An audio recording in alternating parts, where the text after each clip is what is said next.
మనం ఎన్నో రోజులుగా అనుకున్న రోడ్డు పనులు అయితే మొదలైపోయాయి.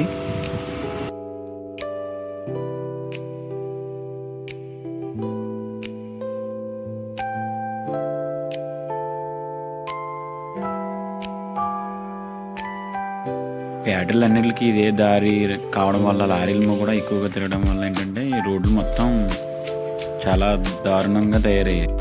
గత ప్రభుత్వంలో కూడా ఈ రోడ్డు గురించి కూడా పట్టించుకోలేదు అసలు. నా కళ్ళ ముందు ఎంతోమంది పడిపోయినాయి కూడా నేను చూశాను. అంతెందుకు నేను కూడా ఒకసారి పడిపోయాను. వర్షం వచ్చినప్పుడైతే ఈ రోడ్లంటే వెళ్ళాలంటే చాలా కష్టంగా ఉండేది అసలు. నాకు ఒక్కడికని కాదు కానీ మిగతా వాళ్ళందరూ ఇదే సేమ్ ఫేస్ చేసేవారు.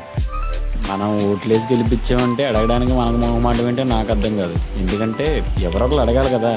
అడగకుండా ఉంటే ఏ పని కూడా అవ్వదు. అడగాలి, నిలదీసి అడగాలి మనం. ఎందుకంటే మనం ఓటేసి గెలిపించాం కాబట్టి. కానీ ఆ ప్రభుత్వంలో మరి ఎందుకు మాట్లాడాలో జనం నాకైతే తెలియదు. అది నేను ఒక్కడిని వెళ్దామంటే కూడా నాకు అంత సపోర్ట్ చేయడానికి ఏంటి ఎవరు లేరు. ఒక్కనే వెళ్ళగలను, కానీ వెనకాల సపోర్ట్ ఉందాం అది ఇంకా బాగుంటుంది అనుకునేవానండి. ఇప్పుడు ఈ కూటమి ప్రభుత్వం వచ్చాకైతే మేము అడుగుతాం. ఎందుకంటే మేము జనసేనలో తిరిగాం. మా ఊరిని మేము నలుగురమైనా కూడా మేము నిలదీసి అడిగాం. ఎందుకంటే మాకు ఈ రోడ్డు కావాలని చాలాసార్లు చెప్పాము.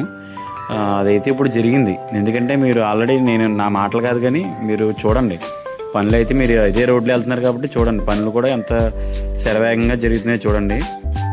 దీనికి కారణమైన మన మంత్రివర్యులు కందుల దుర్గేష్ గారికి ప్రజలందరి తరఫున కృతజ్ఞతలు తెలుపుకుంటున్నాం. రోడ్డు బాగుంటేనే కదా మన ఇంటికి క్షేమంగా వెళ్ళేది.